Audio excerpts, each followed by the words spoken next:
Hello students, आपका स्वागत है आपके अपने study channel study with interest by Gunjan sir में। आज हम आपके लिए लाए हैं कक्षा 6 विज्ञान की पुस्तक के अध्याय 2 भोजन के घटक में से कुछ महत्वपूर्ण प्रश्न।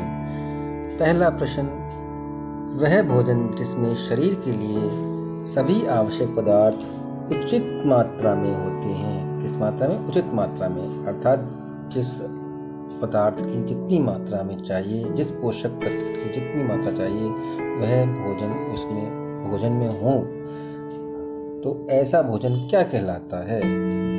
संतुलित भोजन, असंतुलित भोजन, असंतुलित भोजन, फास्ट फूड, स्वादिष्ट भोजन। तो इसका सही जवाब शब्द से ही हमें पता लग रहा है कि यह संतुलित भोजन होगा। संतुलित भोजन इसका सही आंसर।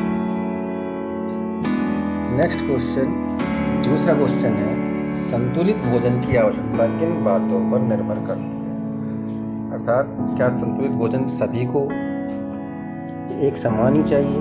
नहीं। यदि व्यक्ति का शारीरिक कार्य ज़्यादा है तो उसे अलग तरह का संतुलित भोजन चाहिए, उसे वसा की मात्रा ज़्यादा चाहिए, कार्बोहाइड्रेट की मात्रा ज़्यादा चाहिए।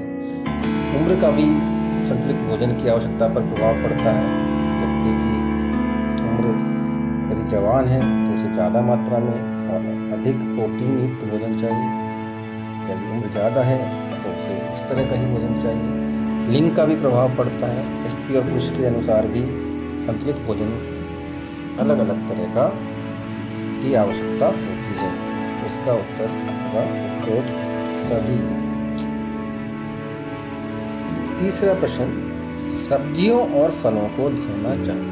अर्थात सब्जियां और फल हम बाजार से लेकर आते हैं तो उन्हें पकाने से पहले और खाने से पहले धोना चाहिए। लेकिन यह धोना कब होगा? काटने व छीलने के बाद? बिल्कुल नहीं। काटने व छीलने से उसके कुछ महत्वपूर्ण पोषक पदार्थ, मिनरल्स और विटामिन्स नष्ट हो जाते हैं। काटने व छीलने के दौरान वो भी नहीं। काटने और छीलने से पहले, हाँ ये बिल्कुल ठीक है, काटने और छीलने से पहले दो, ताकि उनके छिलकों में उनके अंदर जो विटामिन्स हैं, मिनरल्स हैं और पोषक तत्व हैं वे नष्ट ना हो। पकाने के बाद तो बिल्कुल भी नहीं। तो सही उत्तर है काटने व छीलने से पहले। चौथा प्रश्न, कौन सा विटामिन आसानी से खाना पकाने के दौरान गर्मी से नष्ट हो जाता है? गर्मी से तो खाना पकाते हैं तो हम उसको गैस पे रखेंगे, उष्मा देंगे। अधिक पकाने से और उसको गर्मी मिलने से विटामिन्स नष्ट हो जाते हैं, और यह विटामिन तो बहुत ही जल्दी हल्की गर्मी से ही नष्ट हो जाता है। और वो कौन सा विटामिन है? विटामिन ए नहीं, vitamin C, vitamin D, vitamin B. इसका सही उत्तर है विटामिन सी। आप इसको ध्यान रखिएगा। मोटापा आज की प्रमुख समस्या है। मोटापा, बच्चे फास्ट फूड खा रहे हैं, ज़्यादा वसायुक्त भोजन कर रहे हैं, इसके कारण बच्चे बड़े सब मोटापे का शिकार हो रहे हैं। इसका मुख्य कारण किस प्रकार का भोजन लेना है? जैसे मैंने बताया, वसा समृद्ध भोजन, वसा मतलब फैट से युक्त भोजन ज़्यादा करोगे, चिकनाई वाले भोजन ज़्यादा करोगे तो मोटापा बढ़ना पड़ता है। इसका सही जवाब है वसा समृद्ध भोजन। अगला प्रश्न, लंबे समय तक पोषक पदार्थों की कमी से होने वाले रोगों को क्या कहते हैं? अर्थात यदि हमें सही मात्रा में पोषक पदार्थ नहीं मिल रहे हैं, हम ऐसा भोजन कर रहे हैं जिससे हमारे पोषक पदार्थों की पूर्ति नहीं हो रही है और ऐसा लंबे समय तक चलता है तो हमारा शरीर बीमार होने लगता है। तो इस पोषक पदार्थों के ना मिलने से या उसकी कमी से कौन से रोग जो होते हैं वो क्या कहलाएंगे? तो क्योंकि अभाव से पैदा हो रहे हैं तो ये कहलाएंगे अभावजन्य रोग। संक्रामक रोग बिल्कुल नहीं कहलाएंगे। दीर्घकालीन रोग नहीं, संक्रामक रोग तो होते हैं जो वायरस वगैरह जैसे कोरोना है, एक से दूसरे में फैल रहा है, इस तरह के रोग संक्रामक होते हैं। और टीबी है जो कि बैक्टीरिया से होता है, तो वह एक दूसरे से संपर्क में आने से फैलते हैं। तो ये नहीं होगा, इसका उत्तर होगा अभावजन्य रोग। अगला प्रश्न, ये अभावजन्य रोग अर्थात कमी से होने वाले पोषक पदार्थों की कमी से होने वाले रोग से निम्न लेकर बचा जा सकता है। अर्थात उसकी रोगों से बचना है तो हमें क्या लेना चाहिए, किस तरह का भोजन लेना चाहिए। तो इसका संतुलित भोजन लेकर, स्वादिष्ट भोजन लेकर, फास्ट फूड लेकर, संतुलित भोजन लेकर नहीं, इसका सही जवाब होगा यदि हम संतुलित भोजन लेंगे, सारे पोषक पदार्थ सही मात्रा में लेंगे तो हमारे ये अभावजन्य रोग दूर हो सकते हैं।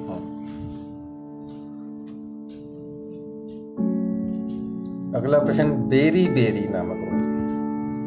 बेरी-बेरी रोग ये भी अभावजन्य है, एक विटामिन की कमी से होता है। और कौन सा विटामिन है वो? Vitamin A, C, B, D. सही उत्तर है विटामिन बी, आप ध्यान रखिएगा। 20 विटामिन सी की कमी से होने वाला रोग। विटामिन सी की कमी से कौन सा रोग होता है? तो बेरी-बेरी नहीं, ये विटामिन बी से होता है। रिकेट्स ये विटामिन डी की कमी से होता है। एनीमिया आपके लोहे या आयरन की कमी से होता है। इसका सही जवाब है स्कर्वी।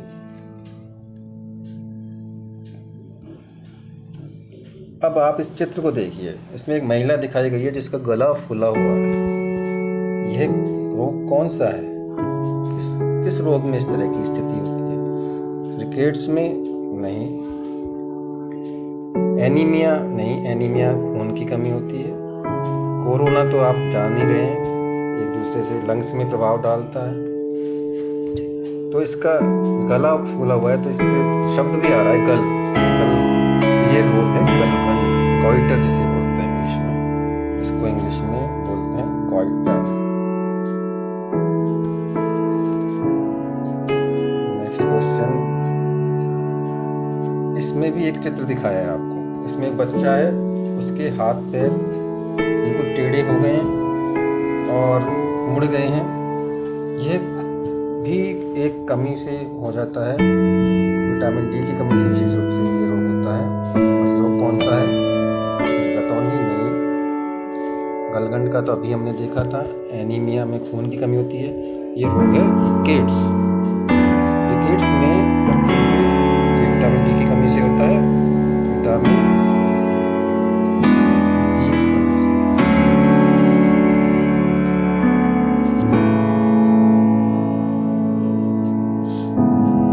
और ऐसी स्थिति हो जाती है। एक व्यक्ति एनीमिया रोग से पीड़ित है, यह किस कारण हो सकता है? यदि एनीमिया का मतलब खून की कमी से पीड़ित है, तो किस कारण हो सकता है? आयरन की कमी कारण नहीं, प्रोटीन की कमी के कारण नहीं, वायरस संक्रमण के कारण, इसलिए भी संभव है। लोहे की कमी, लोहे मतलब आयरन की कमी के कारण व्यक्ति एनीमिक हो जाता है। और ऐसे व्यक्तियों को आयरन की गोलियां भी डॉक्टर प्रिस्क्राइब करते हैं कि आप आयरन की गोली तो सही जवाब है लोहे की कमी के कारण। तो आज की जो प्रश्न और महत्वपूर्ण प्रश्न लेकर फिर हम आपके सामने प्रस्तुत होंगे। नमस्कार। आपने वीडियो को पूरा देखा, कैसा लगा